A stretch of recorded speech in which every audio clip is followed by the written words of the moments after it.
Universe ডালিয়ার পক্ষ থেকে সবাইকে হ্যাপি নিউ ইয়ার। সবাই ভালো থেকো, সুস্থ থেকো, আনন্দ করো, কিন্তু আনন্দ করতে করতে এমন আনন্দ করো না যেটা অন্যের ক্ষতির কারণ হয়ে যায় এবং নিজেরও।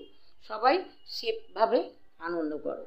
তো আজকের আমার সোমবারের রেসিপি, সোমবার দিন আমরা নিরামিষ খাই, সেই নিরামিষ রেসিপি নিয়ে চলে এসেছি। চলো মূল রান্নার দিকে কি কি করি তোমরা দেখে নাও। আজকের নিরামিষ রেসিপি আমি দেখাতে চলেছি দই ফুল। তো কথা আসছে দই ফুল মানে কি, তাহলে বলি। এখানে আমি বড় একটা আর ছোট একটা ফুলকপি হাফ কেটে হালকা, খুব বেশি সেদ্ধ করিনি, কারণ ভাজলে নাহলে ভেঙে যাবে, হালকা সেদ্ধ করে নিয়েছি। আর এখানে সোমবারের জন্য রেখেছি তেজপাতা, গোটা গরম মশলা, সাদা জিরে।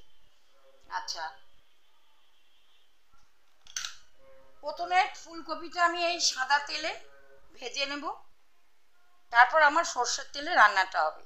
ঘি আছে, লবণ আছে, পরিমাণ মতো লবণ লাগবে। আর এখানে আমার মশলার কথাটা আমি বলছি। এখানে আছে 1.5 চামচ চারমগজ, 6টা কাজু, আদা পরিমাণ মতো, ধনে জিরা গুঁড়ো এই গোটা আমার পরিমাণ মতো নেওয়া হয়েছে। সব কিছুই কপির পরিমাণ অনুযায়ী মশলা নেওয়া হয়েছে। তারপর আবার লাস্টে আমি যা অ্যাড করব সেটা দেখিয়ে নেব। তো এখানে আমি হলুদও পরিমাণ মতো দিয়ে দিয়েছি। এবার আমি দিয়ে দিচ্ছি এখানে গরম মশলাটা।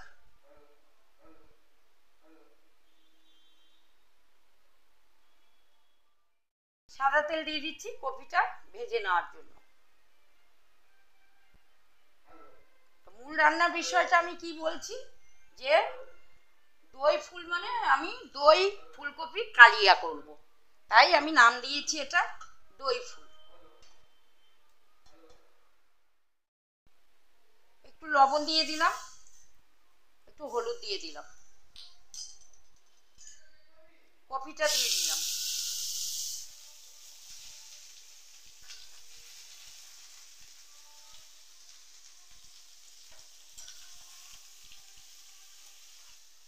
ফুলকপিটা ভাজা হয়ে গেছে, আমি তুলে নিচ্ছি।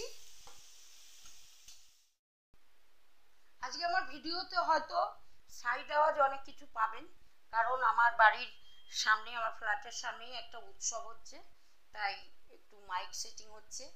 আর আজকের দিনে তো চারদিকে মাইক বাজছে, কিছু বলার নেই, তার জন্য সরি চেয়ে নিচ্ছি। কোনো অসুবিধা হলে কমেন্টে জানাবেন। এবার আমি সর্ষের তেলটা দিয়ে দিচ্ছি।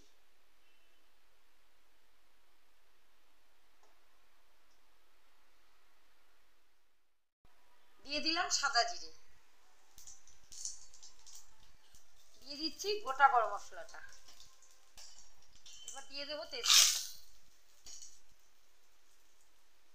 আমি গরম জল করে রেখেছি, এবার মশলার পেস্টটাকে আমি দিয়ে দেবো।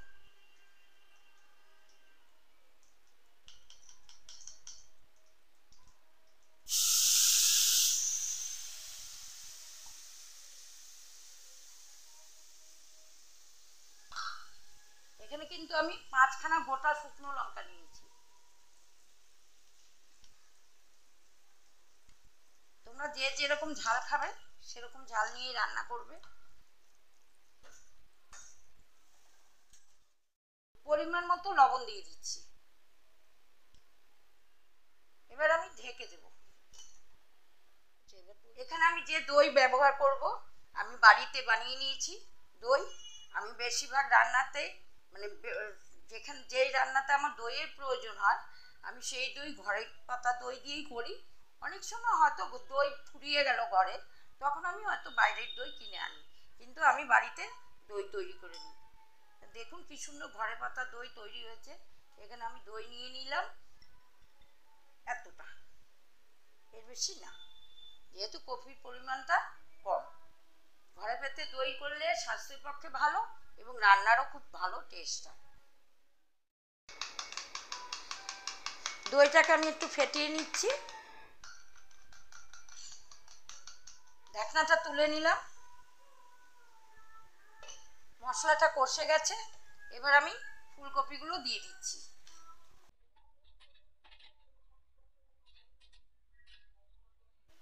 এবার আমি দইটাকে দিয়ে দিলাম।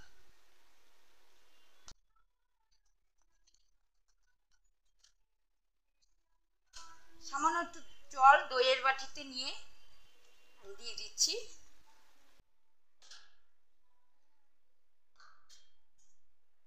দইটা ব্যবহার করছি তাই আমি ফ্রেশ ক্রিমটা দিলাম না, এতে ফ্রেশ ক্রিম দিলেও ভালো লাগে এই কালিয়ায়।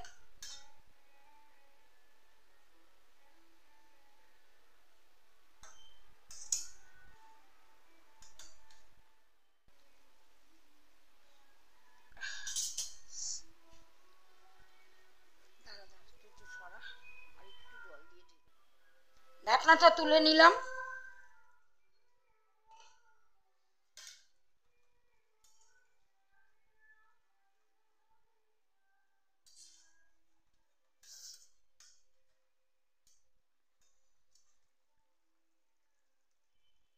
এবার আমি দিয়ে দিচ্ছি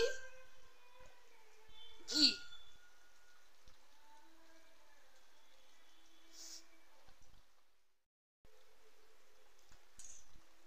আমার ফুল দই কালিয়া হয়ে গেল। আজকে রেসিপি এখানেই শেষ। তো আজকে আমার যে ফিডব্যাক দেয় আমার প্রিন্সেস, তার শরীরটা খুব একটা ভালো না, সে শুয়ে আছে। আজকে তাকে দিয়ে আর ফিডব্যাক নেওয়া যাচ্ছে না, এমনি এমনি ফিডব্যাক দিলাম। আশা করি সবারই ভালো লাগবে, এইভাবে রান্না করে দেখবে, সবারই ভালো লাগবে। আমিও রান্নাটা করে খুব স্যাটিসফাইড, কারণ আমার খুব ভালো লাগলো এই রান্নাটা করতে। অনেক দিন আগেই আমি প্ল্যান করেছিলাম, ফুলকপি রোস্ট খাই, ফুলকপি আলুর তরকারি খাই, সব কিছু খাই, ভাজা খাই, কিন্তু এই দই দিয়ে কালিয়াটা আমার খুব ইচ্ছা ছিল, করলাম। জানি না কেমন হয়েছে, বলতে পারবো না।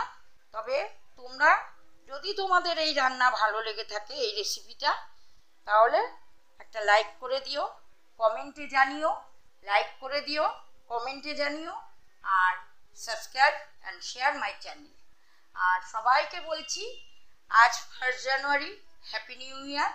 সবাই খুব আনন্দ করো, প্রত্যেক ছোটদের, ছেলে এবং মেয়েদের সবাইকে বলছি তোমরা চুটিয়ে আনন্দ করো, কারণ মানুষের জীবনে এনজয়মেন্টটা খুব জরুরি।